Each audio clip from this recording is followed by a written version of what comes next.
BTech का छात्र पहली बार किसी लड़की को गले से लगाता है, गले लगता है और उन्हें नजदीक से जब जान पहचान होता है और उसकी सौंदर्य से एक ऐसी सुगंध, एक ऐसी महक निकल रहा था, उनके आगे सभी प्रकार के सेंट भी फेल। दोस्तों, उसकी सुंदरता, सौंदर्य और संघर्ष की एक अलग दास्तान ने इन दोनों को प्यार के मंजिल पर बहुत ही कम समय पर पहुंचा दिया और ये दोनों उस मंजिल तक पहुंच भी गए।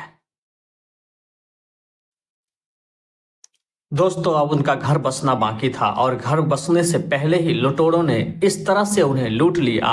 अब वो न तो घर के रहे न ही घाट के रहे और जिंदगी में बेबस भरी रास्तों पर अभी भी अपने जीवन को व्यतीत कर रहे हैं। दोस्तों, उसे जीवन भर के लिए एक ऐसा जख्म, घाव, दर्द और एक ऐसा धब्बा लगा दिया जिसे लाख चाहने के बावजूद भी अब न तो दर्द कम हो रहा है, न जख्म और घाव मिटता हुआ नजर आ रहा है। नमस्कार दोस्तों, ये सच्ची घटना बिहार राज्य के मुंगेर जिला से। लेकिन कहानी में आगे बढ़ने से पहले एक छोटी सी रिक्वेस्ट है कि पहली बार इस चैनल पर विजिट कर रहे हैं तो वीडियो को एक लाइक कर दीजिए और चैनल को भी सब्सक्राइब कर दीजिए। दोस्तों, अब कहानी में आगे बढ़ते हैं। कहानी बिहार के मुंगेर से शुरू होता है। मुंगेर के रहने वाला एक छात्र जिसका नाम होता है दिनकर, बचपन से ही पढ़ने लिखने में बेहद होशियार और तमाम दुनिया की चीजों से अलग, किताबों से मोहब्बत था, किताबों से समर्पण था, किताबों के प्रति रुझान था और देखते ही देखते परीक्षा में अव्वल आता गया और पढ़ाई में मन लगता गया। इनके बाद वो शहर जाता है और बड़े शहर में एक बीटेक कॉलेज में एडमिशन हो जाता है और उसी कॉलेज से बीटेक भी फाइनल करता है।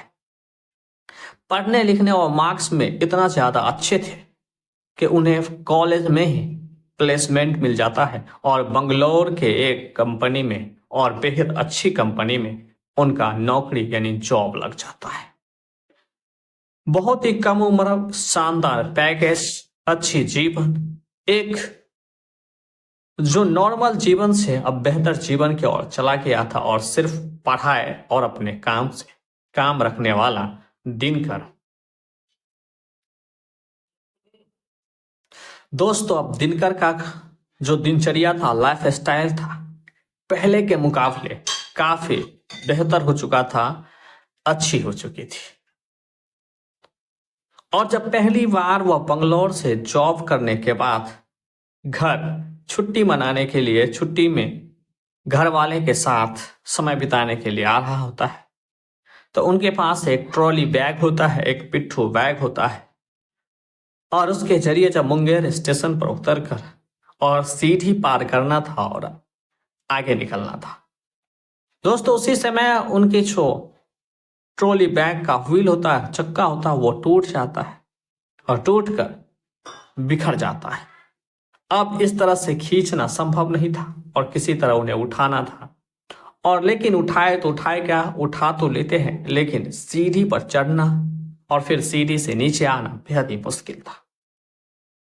वहां पर ये लड़की खड़ी थी और ये तमाशा, कहे तो ये घटना जो दिनकर के साथ हो रहा था, उन्हें गौर से देखा। लेकिन लाख कोशिश करने के बावजूद भी दिनकर से ये काम नहीं हो पाता है तो लड़की धीरे शब्द से पूछती है, भैया मैं आपकी मदद कर दूं? दिनकर कुछ भी नहीं बोलता, बस ऐसे देखता है और फिर से करने की कोशिश करता। दोस्तों, फिर से वो लड़की पूछती है कि आपको हेल्प की जरूरी है। इसके बाद अब उनके पास कोई रास्ता नहीं होता है, न तो कोई चारा होता है कि करे तो करे क्या। अब उस लड़की को धीमे शब्द से कहता है, ठीक है आप एक साइड पकड़ लीजिए। दोस्तों, अब वो लड़की दिनकर के ट्रॉली बैग को एक साइड पकड़ लेता है और दिनकर एक साइड, और धीरे धीरे वो सीढ़ियों के माध्यम से ऊपर चढ़ता और फिर नीचे भी आ जाता है। फिर दोस्तों क्या था, दोनों अपने अपने रास्ते लेते और निकल जाते हैं।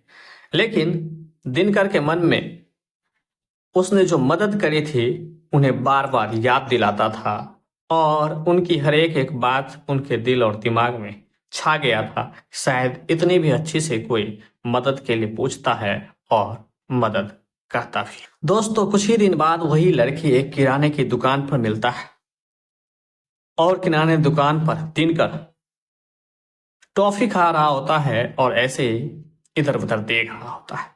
वो लड़की पहुंचती है।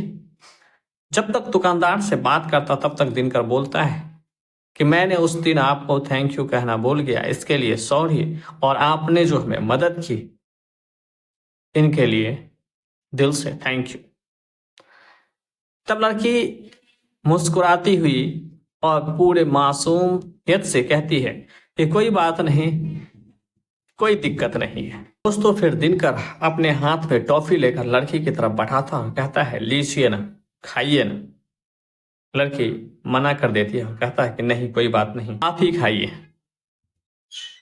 दोस्तों फिर दिनकर इतना जोश में आ जाता है, वह तुरंत अपने हाथों से उनके हाथ पकड़ता और उनके हाथों में टॉफी रख देता है। फिर वो लड़की मुस्कुराती हुई टॉफी के पैकेट को फाड़ता है और टॉफी खाना शुरू कर देता है। और फिर साथ साथ कई कदम आगे की तरफ चलते हैं और पूछता है कि आपने अपना नाम तक नहीं बताया। तो उन्होंने बताया कि उनका नाम दीप्ति है। अब दिनकर और दीप्ति साथ साथ चलने लगे और कुछ ही कदम बाद वो दोनों उनसे नंबर पे एक्सचेंज कर लेता है, एक दूसरे का नंबर भी साझा कर लेता है। और कुछ कदम और चलने पर वो दोनों अलग अलग रास्ते निकल जाते हैं। दोस्तों निकलता है और दिनकर जो ही अपने घर पर पहुंचता है और वहां से कॉल करता है कि कैसे है, क्या हाल चाल है। और ये सिलसिला चलता ही रहता है और बहुत सारे बातें होती है, बहुत सारी ऐसी हकीकतें होती है जो एक दूसरे को साझा करते हैं। दोस्तों अब जो ये दिनकर था वो हमेशा उन्हीं की यादों में रहता, उन्हीं में खोया रहता और उन्हीं को हर वक्त याद करता और अधिकतर समय फोन पर बात करने की तमाम कोशिशें करता रहता। फिर एक समय पूछता है कि आपका घर, आपका परिवार और आप क्या करते हैं, तमाम प्रकार की बातें उनसे पूछता है। और जब दीप्ति अपने बारे में बताना शुरू कर दी कि वो बेहद ही गरीब और साधारण परिवार से ताल्लुक रखता है और परिवार को खुद से सपोर्ट करने के लिए काफी संघर्ष कर रही है और जीवन में संघर्ष बहुत ज्यादा है, उसी से उनका परिवार चलता है और उसी की मेहनत से अभी परिवार की राह ठीक ठाक चल रही है। दोस्तों अब दिनकर को दीप्ति का संघर्ष, लगन, जज्बात और मेहनत को देखकर अब उनसे और भी लगाव हो गया, उनके तरफ झुकाव हो गया। अब उनकी प्रति जो उसकी संवेदना था, उनकी भावना था, और भी ज्यादा बढ़ने लगा और उनकी एक एक बातों का कदर करने लगा। लेकिन एक ये सब तो एक तरफ थी और दूसरी तरफ उनकी छुट्टियां खत्म हो चुकी थी और वापस उन्हें बंगलोर उसी कंपनी में लौटना था। कुछ समय के बाद दोनों में बातें होती है और यह भी कहा जाता है कि अब वो बिहार से दूर बंगलोर चले जाए और बंगलोर पहुंच भी जाता है। दोस्तों पहुंचने के बाद अपने परिवार वालों को फोन करता है। दोस्तों अब दिनकर का जो दूरी थी दीप्ति के लिए वो काफी बढ़ चुका था, लेकिन जब उनसे कुछ समय तक बातें नहीं होता, उनका कॉल या फोन रिसीव नहीं करता, तो दिनकर के मन में एक बेचैनी था। दिल की धड़कन तेज हो जाती थी और उनके तरफ दिल तड़पने लगता था। और फिर जब उनसे बातचीत हो जाती है, उनका फोन कॉल उठा लेती थी, तब उन्हें लगता था कि उनके मन में अमन है, चैन है और हर चीज ठीक ठाक है और उसके जीवन में अमन, चैन और शांति भरपूर मात्रा में है। दोस्तों ये सब तो था ही, लेकिन दूरियां बहुत ज्यादा थी। फिर कुछ समय के बाद दिनकर उन्हें फोन पर कहता है कि आप क्यों ना कुछ समय के लिए आप भी बंगलोर आ जाओ, फिर हम दोनों यहाँ घूमेंगे और आपको अलग अलग और नई नई चीजें दिखाएंगे। काफी रिक्वेस्ट करने के बाद और लंबे समय बीतने के बाद दीप्ति भी एक दिन फैसला करती है कि वह बंगलो चली जाएगी। जब इतना अच्छे से प्यार से कोई बुला रहा है और अपनेपन की कोई भावना रखता है तो क्यों ना वहां पहुंचा जाए। दोस्तों फिर दीप्ति बंगलौर पहुंच जाती है और बंगलौर पहुंचते पहला ही दिनकर उनके साथ अलग अलग जगह जाता है, अलग अलग जगह का दीदार करवाता है, घूमता फिरता है और बाहर ही दोनों मौज मस्ती करते हैं और खाना भी उधर ही खाते हैं। फिर दोस्तों दूसरे दिन भी दिनकर काम पर जाता है और जल्दी छुट्टी लेकर आ जाता है और फिर दीप्ति को घुमाने ले जाता है। घुमाने लेने के बाद उन्हें खाने के लिए बोला जाता है। दीप्ति कहती है कि नहीं, मैं घर का खाना पसंद करती हूँ, बाहर का खाना मुझे पसंद नहीं। फिर रूम पर आते हैं। रूम पर बिहारी स्टाइल में चावल दाल और भुजिया बनाते हैं और उन्हें भी खिलाते हैं। दोस्तों फिर जब अगले सुबह होता है, जब वो सोई रही होती है तो दीप्ति उनके लिए चाय बनाता और उनके रूम में ले जाता है, उन्हें उठाता है, लेकिन कहे तो जाने अनजाने में या जोश में आकर दिनकर दीप्ति को किस कर लेता है, गालों को चूम लेता है। लेकिन इस बात पर न तो दीप्ति हैरान होती है, न ही उन्हें मना करती है और न ही उन्हें धक्का देती है। इस बातों से अब दिनकर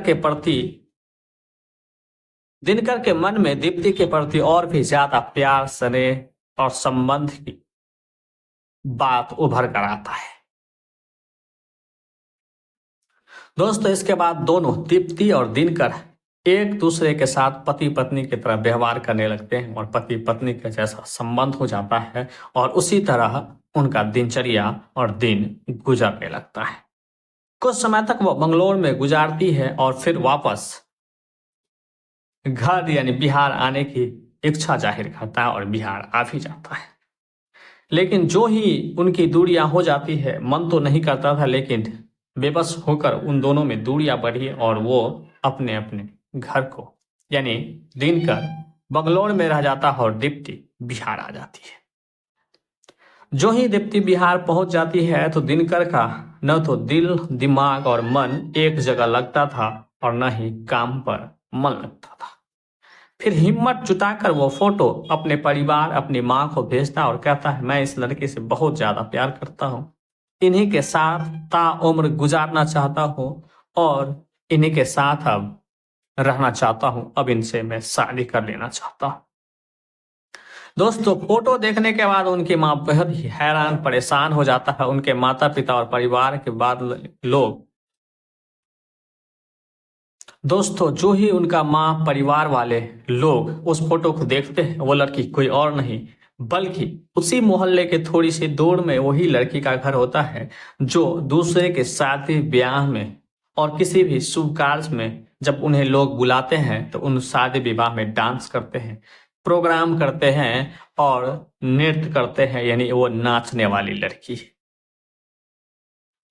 ये बात देखकर उनकी माँ उनके शादी और प्यार को नजरअंदाज करता है और सीधा शादी को तोड़ देता है और ये शादी नहीं होगा और कभी भी संभव नहीं है। लेकिन ये बात जो ही दिनकर सुनता है वो बेहद ही परेशान हो जाता है, हैरान हो जाता है, अपनी माँ को लाख समझाने की कोशिश करता है, उन्हें बताने की कोशिश करता है कि वो उन्हें बेहद पसंद है और उनके साथ वो जीवन गुजारने में उन्हें थोड़ी सी भी तकलीफ नहीं है, बल्कि उनकी जीवन अच्छी चलेगी। तमाम जतन करने के बावजूद भी उनके परिवार वाले नहीं मानते और कहते हैं, अगर तुम्हें शादी करनी है तो परिवार हमेशा हमेशा के लिए नाते रिश्ते तोड़ने होंगे और रिश्तेदार से भी दूर होगा और समाज से भी तुम्हें बहिष्कार कर दिया। दोस्तों उस घटना को लगभग 6 साल से ऊपर हो गए हैं। आज भी दिनकर जब उनके परिवार वाले शादी के लिए बोलते हैं तो वो उनसे दूर भागते हैं। न तो आज फिर से दोबारा किसी से प्यार हुआ है, न कहीं प्यार करने की अंदर इच्छा शक्ति है, न किसी दूसरे लड़के के प्रति उनके मन में ऐसा कोई भावना। दोस्तों परिवार के लाख समझाने के बावजूद भी अब दिनकर शादी के लिए तैयार नहीं होता है, न उनका दिमाग न दिल शादी के लिए तैयार हो रहा है।